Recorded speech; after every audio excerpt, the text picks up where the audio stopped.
Welcome to the A Plus Recap. Today I will show you an action, adventure, fantasy film from 2020, titled Fantasy Island. Watch out and take care. Julia is waiting on the beach for the plane with the guests to arrive, and when she finally sees it, she excitedly runs off toward the hotel, to inform Rourke, and then they both leave his office. Melanie is the first of the guests to exit the plane, followed by JD and his brother, Brax. As soon as Patrick gets out of the plane, he turns and helps Gwen come out as well. Julia, Mr. Rourke's personal assistant, greets them on the pier and congratulates them on winning the contest. Meanwhile, Damon is observing them from afar. JD and Brax are told to wait at the bar until their rooms are ready while the others proceed to theirs. Patrick has a weird encounter with his valet and Melanie begins unpacking. Julia brings Gwen to her room and they talk about Rourke and how he's able to execute everybody's fantasies on the island based on a questionnaire. Julia gives her a mysterious answer, and when she walks out of Gwen's room she gets a nosebleed. Gwen prepares for the evening when she hears something and investigates, then she sees a reflection of a burned man in the mirror, who isn't there when she turns around. Later, she joins the others, with JD and Brax still waiting for their room and messing with Patrick. Melanie crashes their conversation, being super forward in her advances toward Patrick, and asking everyone what their fantasy is, but they get to talking about how it's done.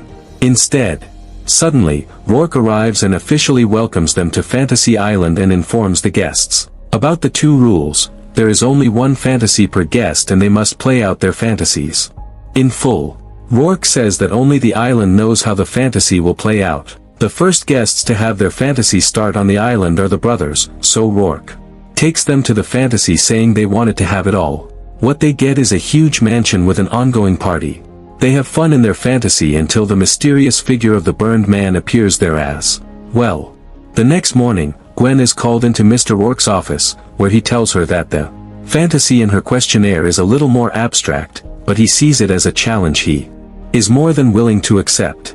Rourke explains that he can help her deal with the thing she regrets most, so Gwen tells him that she wishes she had a daughter with her ex-boyfriend Alan and that her regret was declining his proposal of marriage. Rourke gets up and shows her to a door that holds her secret fantasy, telling her that it will allow her to change that moment. Gwen is a bit unsure, but she opens the doors, realizing she had entered the restaurant where Alan proposed to her 5 years ago, and he is there waiting for her as well. Rourke shows them to their seat and tells Gwen to enjoy. At first, she is a little confused about what is happening, thinking they brought her actual Alan on the island. Rourke tells her that on Fantasy Island, everything will be as real as she makes it. Meanwhile, Patrick and Melanie talk about their own fantasies. He tells her that he wants to play soldier because he always wanted to be one, but became a cop and ended up behind a desk because of an incident. Melanie's fantasy is revenge on her high school bully. She was so bothered by her, that she even had to see a shrink, nicknamed Dr. Torture. Rourke arrives and gives her the instructions for her fantasy, so Melanie goes to an elevator that takes her down to a control room. Melanie sees a flashing red light and pushes the button. Her bully Sloane is revealed strapped to a chair. She thinks Sloane is a hologram and gets ready to torture her. The first button gives Sloane an electric shock and the second pours toilet water on her. The third button plays a video of her having an affair and another button posts the video to Sloane's Facebook. The next shows her husband watching it and talking to what is supposed to be Sloane on the phone. He says that she's been missing for 2 days, prompting Melanie to realize that it's actually Sloane. Simultaneously, Rourke drives Patrick to his fantasy, leaving him in the middle of the island. Later, Patrick is in a military uniform, walking aimlessly when Damon grabs him and tells him that people die there, then vanishes as soldiers appear behind Patrick. They suspect his story and decide to take him back to their commanding officer. The two brothers sit next to the pool when Brax confesses that he feels like an inconvenience in his brother's life, though JD thinks otherwise. Gwen is in the restaurant with Alan when he proposes to her again, and this time she accepts. JD and Brax put on the same outfit and explore their mansion, finding a panic room and wondering if all rich people have panic rooms in their mansions. Next, they discover that they also have an armory, where they find all kinds of weapons, guns, and grenades.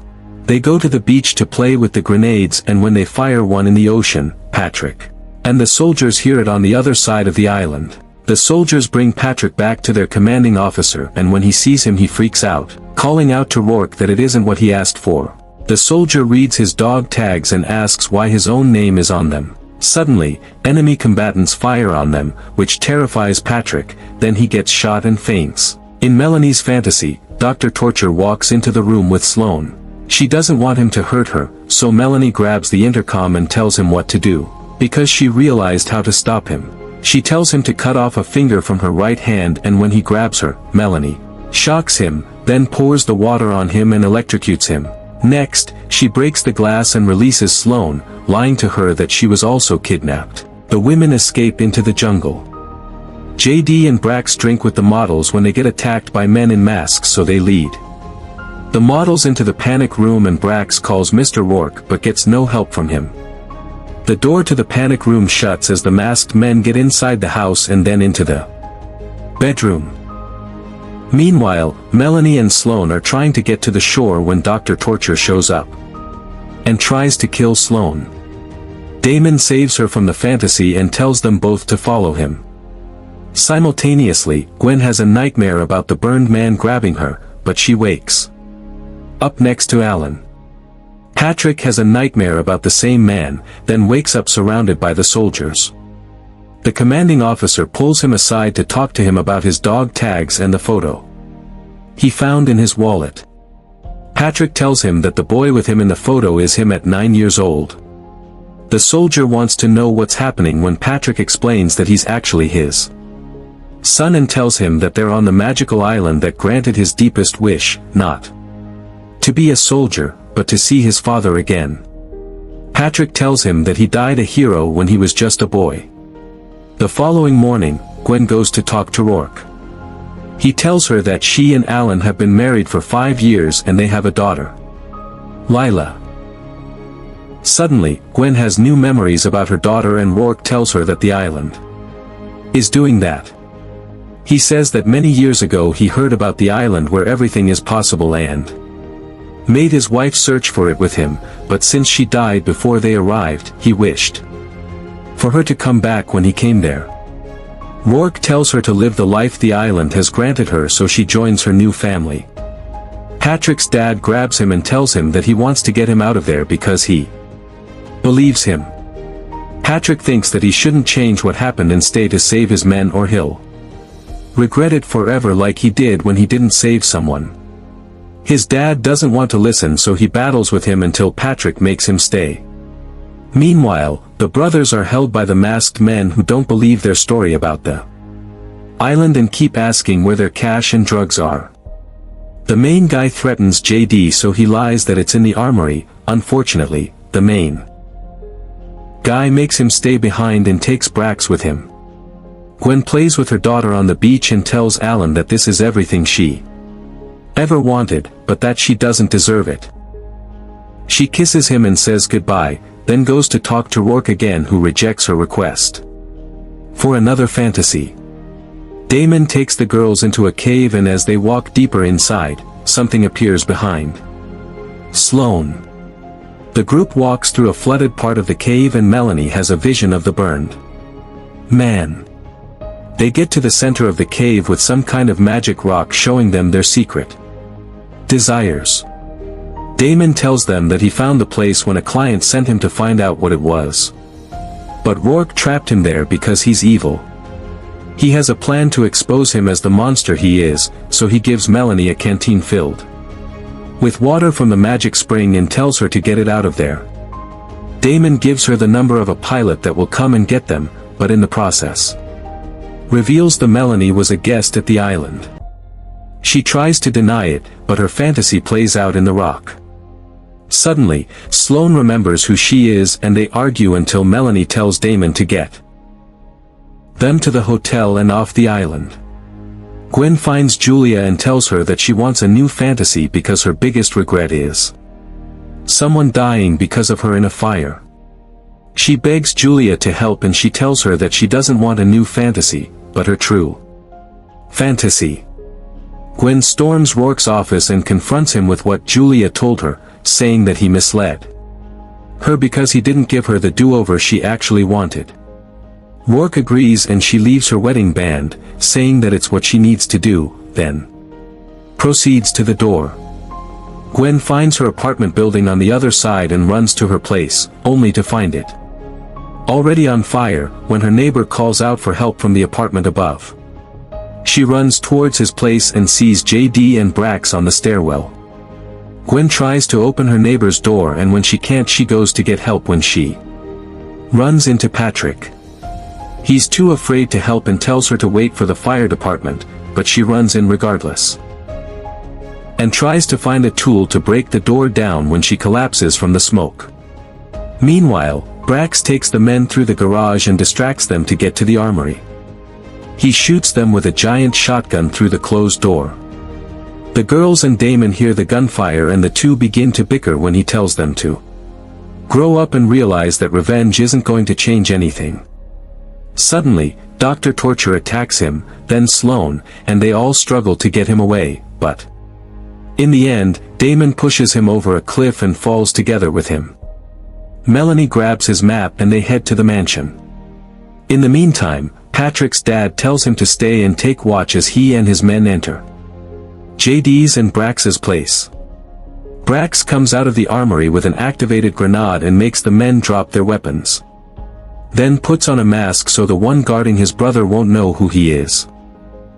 The soldiers enter the mansion, but Patrick sees Brax taking the masked men to the den with the grenade in his hand. He thinks that will be the grenade that will kill his dad, so he sneaks up to Brax and tells him to turn around, but he recognizes him and takes the mask off, asking Patrick what he's doing in his fantasy. The main guy grabs the grenade and the other one fights with Patrick, when his gun goes off, prompting the man that's guarding JD to look. The soldiers kill him and enter inside, saving Patrick and the models. Brax is fighting with the main guy for the grenade and Patrick the other one for the gun when the soldiers show up and the main guy gets ready to throw the grenade at them. When Patrick shoots him and Brax manages to grab the grenade before it falls. They're all happy because they won when JD gets shot, prompting all of them to start retreating. Almost all of the soldiers die in the fight, including Patrick's dad, but Patrick and Brax manage to escape. Simultaneously, Melanie finally confesses to Sloane that she's the reason she's there. And then she realizes that they can call her husband and give him the number of the pilot instead of going to the hotel. He agrees to help them. At the same time, Julia pulls Gwen out of the burning apartment, alive. Patrick and Brax find Melanie and Sloane in the control room, then they all come up into the hotel only to be stopped from getting to the dock by Rourke. Suddenly, Gwen walks in and tells them that she figured out they were only a part of someone else's fantasy because of her neighbor, Nick. They were all connected to Nick and what happened to him that night, which would make the fantasy. They are in a big revenge fantasy. Rourke confirms it but tells them they all have to die in return for Nick's death. Suddenly, they hear the plane and run out to the dock, but when they all arrive there, the plane gets taken down by the masked men. The group escapes and regroups in the jungle, realizing that the only way to stop the fantasies is to destroy the spring in the cave with a grenade. The moment they get into the cave, they split up and begin experiencing weird things. Patrick gets attacked and pulled under the water. When he pulls himself out, a zombified version of his dad comes after him and they begin to struggle until he strangles him. Patrick gets out of the water and Melanie stabs him. Sloane sees her doppelganger, who acts the way she did in high school, but Sloane tells her that she will never be her again when she gets attacked by Dr. Torture. Brax runs into JD, who tells him that he should have died instead when his eyes start tearing black goo. Gwen sees her daughter and she takes her to Nick. He confronts her for leaving him to die and she tries to apologize when she hears Patrick scream. She finds Brax and suddenly Melanie appears explaining that the revenge fantasy was hers. Apparently, she orchestrated the whole revenge fantasy on the island because she had one really good date with Nick, but he died the night they were supposed to have their second one. Melanie confronts all of them for their participation in Nick's untimely death and her despair. Sloane manages to distract her just long enough so Gwen can take her knife and Brax can grab the grenade. They finally reach the spring when Mr. Rourke appears. He steals back the grenade and tells them that he's trapped on the island so he can have his wife, Julia, forever. She manifests on the island every day not knowing who he is because he imagined her. Like the day they met. Gwen pleads with him to help them, but Melanie shows up and he says that the fantasy must play out to its natural conclusion and throws the grenade in the spring. Julia waits for him outside and convinces him to do the right thing, so when he comes back he tells the rest how they can save themselves. Patrick is still alive and willing to sacrifice himself for the others, but Sloane is the only one that didn't get a fantasy, so she drinks the water from the spring and wishes for Melanie and Nick to be together forever. Nick grabs Melanie and pulls her back into the spring, but she comes right back up again and throws the grenade at them. Patrick jumps on it to save them. The next day, Gwen, Brax, and Sloane meet in the hotel lobby where Rourke tells them that Patrick saved them, dying as a hero. They prepare to leave and Gwen asks him what will happen to him, to which he replies that he will stay and protect the island, living without regret. Rourke approaches Brax and tells him that technically he was a part of his brother's fantasy, which means he has one left. Brax says that he wants his brother alive, but for that to last, he would need to stay there forever. Gwen and Sloane get on the plane and when it begins the takeoff procedure, they see JD on the plane, who tells them that he won't be coming and waves goodbye to his brother as the plane leaves.